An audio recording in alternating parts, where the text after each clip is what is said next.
Okay, so I've asked you each to go out and find an unusual Luxembourgish word that you've never heard before and share it with the rest of us. I have one. Oh, good. Go ahead. The word is boop. It's another word for potato. And the plural of boop is boopin. Boopin.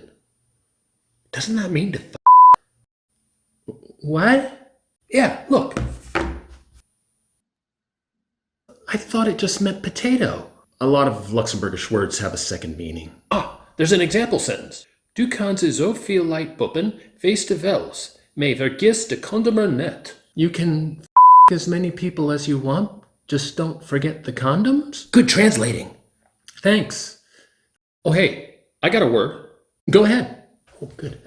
Full. It means bird. Full bird.